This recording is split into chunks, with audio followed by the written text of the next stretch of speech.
up? What up? What's good people? Hope everybody's doing well. I was out and about having a lovely day, sniffing some fragrances. Got a couple of fragrances in from Fragrance X, and love getting fragrances from them because I went and reached back for some older fragrances that I hadn't seen in a while, and I dusted one off from 1965. Ooh. And I know you're wondering, as far as the title, how does George Steinbrenner circle into any of this? So it's a funny story about that.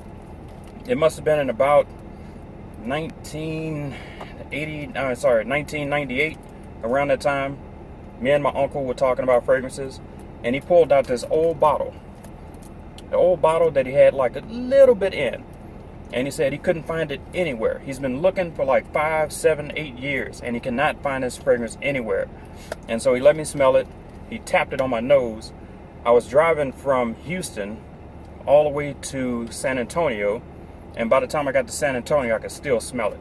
I mean, it was potent, just tapping me on the tip of my nose, and it lasted. And you couldn't, I mean, it was in there. It was in there good. I smelled it the whole way, and it smelled good. It smelled pretty good. And that fragrance was the Baron.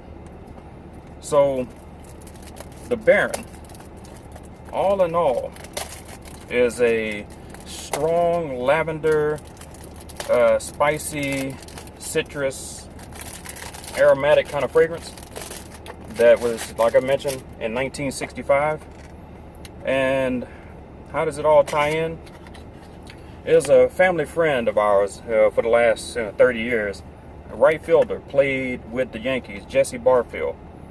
And he mentioned at one point, which I found this out in about 5 years ago, he mentioned going into George Steinbrenner's office, and they were having a discussion, and he said that, wow, man, you smell good. What's that you have on? What cologne is that? And George Steinbrenner said, the Baron. And he said, okay, well, how can I get it? He said, you can't.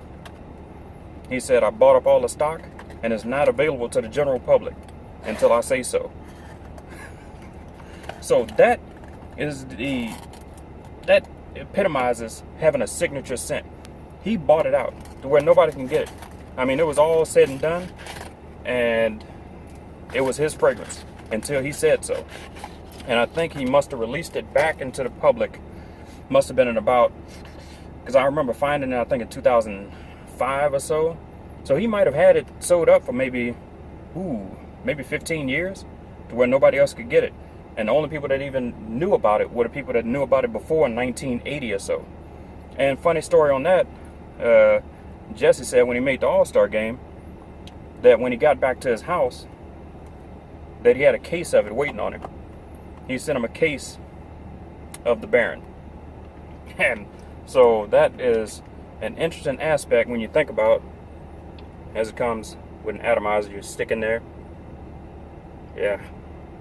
And it doesn't really, to me, smell dated. It really doesn't. Even though lavender does have a tendency to smell dated, it doesn't. It's just a great, strong, pungent lavender with some spices in it. And get a little blast of this. All right, maybe I didn't get the top on that good. I'm one take Tony. I don't take 2 or 3 takes and cut anything. So you see what you get. There we go.